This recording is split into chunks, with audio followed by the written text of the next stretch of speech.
ಜಗದೀಶ್ ಚಂದ್ರ ಅವರೇ, ಏನಾಗಬೇಕಾಗಿತ್ತು ನೀಟ್ ವಿಚಾರದಲ್ಲಿ ನಿಜವಾಗ್ಲೂ ಅನ್ಯಾಯಕ್ಕೆ ಒಳಗಾದ ವಿದ್ಯಾರ್ಥಿಗಳ ಪರವಾಗಿ ಅಂದ್ರೆ ಪೇಪರ್ ಲೀಕ್ ವಿಚಾರಕ್ಕೆ ಸಂಬಂಧಪಟ್ಟಂತೆ ಹೊಣೆಗಾರಿಕೆಯ ಪ್ರಶ್ನೆ ಮಾಡಬೇಕಾಗಿತ್ತು. ಕೇವಲ ಧರ್ಮೇಂದ್ರ ಪ್ರಧಾನ್ ಅವರಲ್ಲ, ಇಡೀ ಈ ನೀಟ್ಗೆ ಸಂಬಂಧಪಟ್ಟ ಎನ್ಟಿಎಗೆ ರಿಲೇಟೆಡ್ ಆಗಿರುವ ಪ್ರತಿಯೊಬ್ಬರೂ ಕೂಡ ಅಧಿಕಾರಿಗಳಿಂದ ಜನಪ್ರತಿನಿಧಿಗಳು ಎಲ್ಲರ ಬಗ್ಗೆ ಪ್ರಶ್ನೆ ಮಾಡಬೇಕಾಗಿತ್ತು.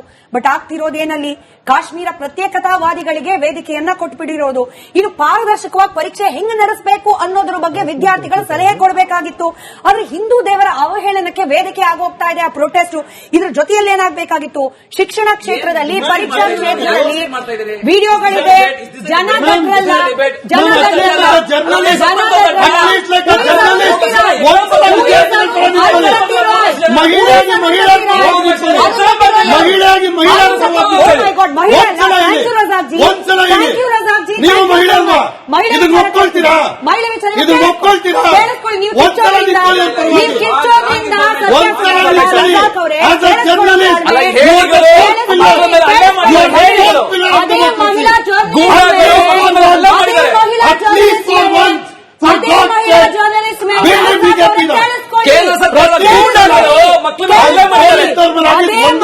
ಜರ್ನಲಿಸ್ಟ್ ಇರುವಾಗ ರಜಾಕ್ ಅವರು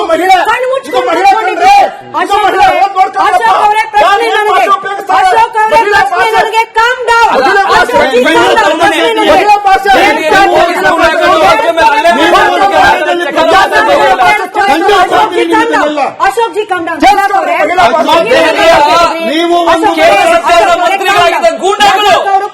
ಅಮಿತ್ ಶಾನ ಗೂಂಡ ಅಮಿತ್ ಶಾನ ಗೂಂಡ ಮಕ್ಕಳ ಮೇಲೆ ಅಲ್ಲ ಮಾಡ್ತಾ ಇದ್ದಾರೆ. ಅಮಿತ್ ಶಾನ ಗೂಂಡ ಮಕ್ಕಳ ಮೇಲೆ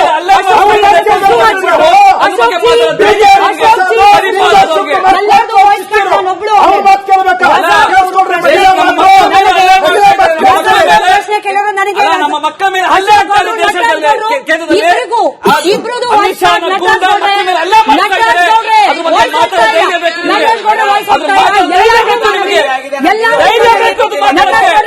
ನಮ್ಮ ಮನೆ ನಟರಾಜ್ ಗೌಡ್ರೆ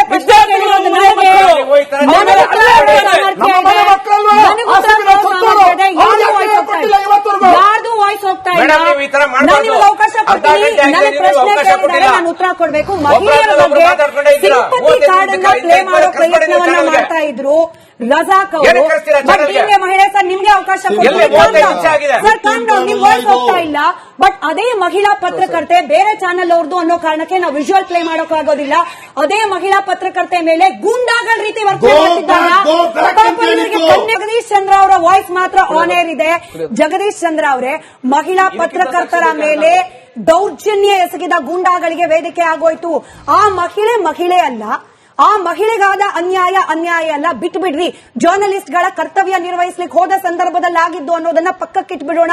ಬಟ್ ಸ್ಟಿಲ್ ನಾನು ಕೇಳ್ತಾ ಇದ್ದೀನಿ, ಪ್ರತ್ಯೇಕತಾವಾದಿಗಳಿಗೆ, ಹಿಂದೂ ದೇವರ ಅವಹೇಳನ ಮಾಡುವವರಿಗೆ ವೇದಿಕೆಯಾಗಿ ರಾಜಕೀಯ ರಣಾಂಗಣ ಮಾಡಿಬಿಟ್ರಿ ವಿದ್ಯಾರ್ಥಿಯ ಪ್ರತಿಭಟನೆಯನ್ನ. ಅದರಲ್ಲಿ ಸಮಾನ ಪಾಲುದಾರರು ಆಮ್ ಆದ್ಮಿ ಪಕ್ಷದವರು. ಆರೋಪ ಇದೆ ಸರ್. ಮೇಡಮ್, ಈಗ ನೀವಿದ್ ಹೇಳ್ತಿದ್ದೀರಾ, ನಾನ್ ತೋರಿಸ್ತಾ ಇದ್ದೀನಿ ನೋಡಿ. ಪೇಪರ್ ಲೀಕ್ ಸುಮಾರು 20 ವರ್ಷದಿಂದ ಆಗಿರೋದು.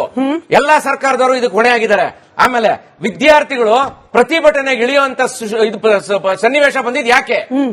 ನೀಟ್ ಎಕ್ಸಾಮ್ ಈಗ ಲೀಕೇಜ್ ಆಗಿದೆ ಅಂತೇಳಿ 21 ಜನ ಸತ್ತಿರೋದು ನಿಜ ತಾನೆ? ನಿಜ ಅಂತ ಹೇಳಿದ್ಮೇಲೆ ಈಗ ಪ್ರಧಾನಮಂತ್ರಿಗಳಿರ್ಬೋದು ಅಥವಾ ಗೃಹ ಮಂತ್ರಿಗಳಿರ್ಬೋದು ಒಂದು ಪಕ್ಷದ ವಕ್ತಾರರಾಗಿ ಕೆಲಸ ಮಾಡಬಾರ್ದು. ಇಡೀ ದೇಶದ ಜನರ ಪರವಾಗಿ ಕೆಲಸ ಮಾಡಬೇಕಾಗುತ್ತೆ. ಅವ್ರೇನಿದ್ರು ಗೆಲ್ಲಕ್ ಮುಂಚೆ ಅಷ್ಟೇ ಪಕ್ಷದ ಪ್ರತಿನಿಧಿಗಳು, ಗೆದ್ದ ಮೇಲೆ ಅವರು ಇಡೀ ದೇಶಕ್ಕೆ ಹೌದಲ್ವೋ? ಹಾಗಾದ್ರೆ ಇವತ್ತಿಗೆ 26ನೇ ದಿವಸ ಸೋನಮ್ ಅವರು ಅಲ್ಲಿ ಉಪವಾಸ ಕೂತಿದ್ದಾರೆ ಅಂತಂದ್ರೆ ಶೌಚಾಲಯಕ್ಕಾದ್ರೂ ಹೋಗಿ ಯಾಕೆ ಕೇಳಲಿಲ್ಲ? ಆಮೇಲೆ ಪ್ರತಿಭಟನೆ ಮಾಡ್ತಾ ಇದ್ದಾರೆ ಅಂತಂದ್ರೆ ಮಾಡ್ತಿದಾರ ಇಲ್ವಾ ಅಂತ ಇಂಟೆಲಿಜೆನ್ಸ್ ರಿಪೋರ್ಟ್ ಇರಲ್ವಾ? ಇದೆ ಅಂತ ಹೇಳಿದ್ಮೇಲೆ ಯಾಕೆ ಇದಕ್ಕೆ ಅವಕಾಶ ಮಾಡಿಕೊಟ್ರು? ಅಂದ್ರೆ ಇದು ಅರ್ಥ ಏನು ಅಂತಂದ್ರೆ ಅಲ್ಲಿ ಇದು ಕೇಂದ್ರ ಗೃಹ ಸಚಿವಾಲಯ ಇರ್ಬೋದು ಅಥವಾ ದೆಹಲಿ ಪೊಲೀಸ್ ಇಲಾಖೆ ಇರ್ಬೋದು, ಇವರ ಸಂಪೂರ್ಣ ವೈಫಲ್ಯ ಇದು. ವಿದ್ಯಾರ್ಥಿಗಳು ಓದ್ಬೇಕಷ್ಟೇ ಹೊರತು ಪ್ರತಿಭಟನೆಗೆ ಇಳಿದಿದ್ದಾರೆ ಅಂತ ಅದಕ್ಕೆ ಸರ್ಕಾರದ ಸಂಪೂರ್ಣ ವೈಫಲ್ಯ. ಆಮೇಲೆ ನೀಟ್ ಎಕ್ಸಾಮ್ ಒಂದೇ ಅಲ್ಲ, ಇವಾಗ ನಮ್ಮ ಸ್ನೇಹಿತರು ಹೇಳ್ತಿದ್ರು ನಮ್ಗೆ, ನಾನು ಸಿಇಟಿ ಬರ್ತಿದ್ದೆ ಅವಾಗೂ ಸಮಸ್ಯೆ, ಕೆಎಎಸ್ ಎಕ್ಸಾಮ್ ಅಲ್ಲೂ ಸಮಸ್ಯೆ ಇದೆ. 1998 ಇನ್ನೂ ಮುಗ್ದಿಲ್ಲ ಕೇಸು, 2011 ಇದೆ. ಅಂದ್ರೆ ನಿರಂತರವಾಗಿ ಸರ್ಕಾರಗಳು ಇದನ್ನ ಒಂದೇನು ಅಂತಂದ್ರೆ ಮೊನೋಪಲಿ ಮಾಡ್ಕೊಂಡ್ಬಿಟ್ಟು ಇದನ್ನ ಕಮರ್ಷಿಯಲೈಸೇಷನ್ ಮಾಡೋದ್ರಿಂದ ಇದಾಗ್ತಾ ಇರೋದು. ಇವತ್ತು ನಿಮ್ಗೊಂದು ವಿಚಾರ ಗೊತ್ತಿರ್ಲಿ, KPSC ಇರ್ಬೋದು, ಇಲ್ಲ ಎಲೆಕ್ಷನ್ ಕಮಿಷನ್ ಇರ್ಬೋದು, ಇವೆಲ್ಲ ಸ್ವಾಯತ್ತ ಸಂಸ್ಥೆಗಳು. ಆದ್ರೆ ಇವತ್ತು ಈ ಸಂಸ್ಥೆಗಳಿಗೆ ಒಂದು ಸ್ವಾಯತ್ತತೆ ಇದೆಯಾ ಕೆಲಸ ಮಾಡೋದಕ್ಕೆ? KPSC ಅನ್ನೋದೇನು ಅಂತಂದ್ರೆ ಇದನ್ನ ಆಯ್ಕೆ ಮಾಡುವಂತ ಒಂದು ಸಂಸ್ಥೆ ಅದು. KIS ಪರೀಕ್ಷೆಗಳು ಯಾಕೆ 5 ವರ್ಷಕ್ಕೊಂದ್ಸರಿ 10 ವರ್ಷಕ್ಕೊಂದ್ಸರಿ ಆಗ್ಬೇಕು? ಯಾಕೆ UPSC ತರ ವರ್ಷ ಆಗ್ತಿಲ್ಲ? ಆಮೇಲೆ 1998ರಿಂದಾನು ಅಕ್ರಮ ಇದೆ ಅಂತ ಗೊತ್ತಾದ್ಮೇಲೆ ಆ ಸಂಸ್ಥೆನ ಯಾಕೆ ಮುಚ್ಚದಿರಾ ಇನ್ನು ಇಟ್ಕೊಂಡಿದ್ದೀರಾ? ಆಮೇಲೆ ಈಗ CET ಅಂತ ಸ್ನೇಹಿತರು ಹೇಳಿದ್ರು ಎಕ್ಸಾಮ್ ಆಗ್ತಿತ್ತಲ್ಲ, ಅದನ್ನ ಬದಲಾಯಿಸ್ಬಿಟ್ಟು ಯಾಕೆ ನೀಟ್ ಅಂತ ತರ್ತಿದ್ದೀರಿ ನೀವು? ಆಯಾ ರಾಜ್ಯಕ್ಕೆ ಯಾಕೆ ಬಿಡ್ತಾ ಇಲ್ಲ?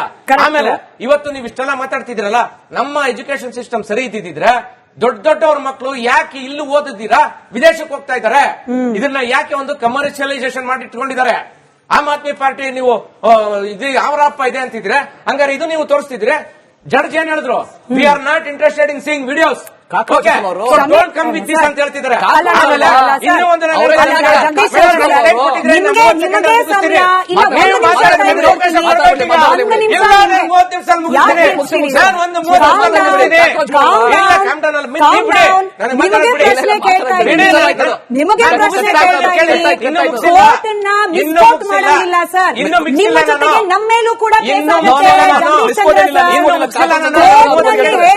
ಇಲ್ಲ, ನೀವು ಸಮಾಧಾನವಾಗಿ ಕೇಳಿಸ್ಕೊಳ್ಬೇಕು. ನಿಮ್ಗೆ ಪ್ರಶ್ನೆ ಕೇಳ್ತಾ ಇದ್ದೀನಿ. ನೀವಂದ್ರಿ ಕೋರ್ಟ್ ನಲ್ಲಿ ಹೇಳಿದ್ದ ಹೇಳಿಕೆಯನ್ನ ಮಿಸ್ಕೋಟ್ ಮಾಡ್ತಾ ಇದ್ದೀರಿ. ಜಡ್ಜ್ ಹೇಳಿದ್ದು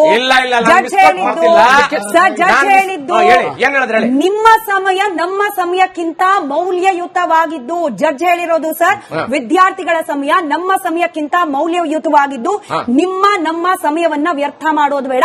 ಇದು ಕರೆಕ್ಷನ್. ನೀವು ಮಿಕ್ಕಿದ ಹೇಳಿ. ಈಗ ನಾನು ಹೇಳ್ತಾ ಇರೋದು, ಮುಖ್ಯ ವಾಹಿನಿಗಳು ನೀವುಗಳು ಏನು ಪತ್ರಿಕಾ ವಾಹಿನಿಗಳಾಗಿರ್ಬೋದು ಅಥವಾ ಚಾನೆಲ್ಗಳವರಾಗಿರ್ಬೋದು, ನಿಷ್ಪಕ್ಷವಾದ ರೀತಿಯಲ್ಲಿ ಇದನ್ನ ವರದಿ ಮಾಡ್ತಿಲ್ಲ.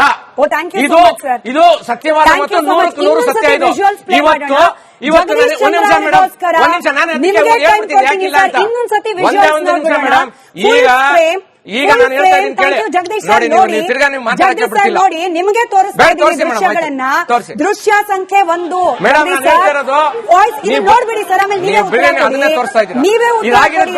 ಕೊಡಿ. ನೀವೇ ಉತ್ತರ ಕೊಡಿ.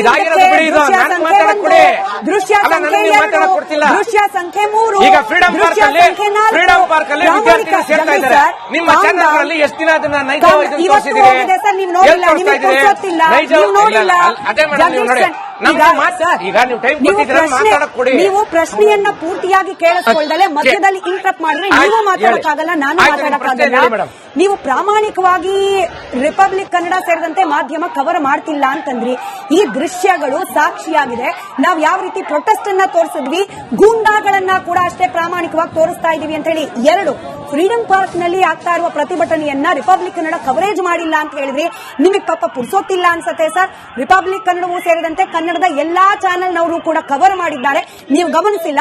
ಸೊ ಈ ಪತ್ರಿಕೋದ್ಯಮದ ಬಗ್ಗೆ ನಿಮ್ಮ ಪಾಠ ಇದೆಯಲ್ಲ, ಇನ್ಯಾವತ್ತಾರ ಇಟ್ಕೊಳ್ಳಿ. ಇವತ್ತು ಆಮ್ ಆದ್ಮಿ ಪಕ್ಷದ ವಕ್ತಾರರಾಗಿ ಮಾತನಾಡಿ. ಆಯ್ತು, ಈಗ ನೀವು ಇಷ್ಟು ಹೇಳಿದ್ರಲ್ಲ, ಈಗ ನಾನು ಹೇಳ್ತಿದ್ದೀನಿ ಕೇಳಿ.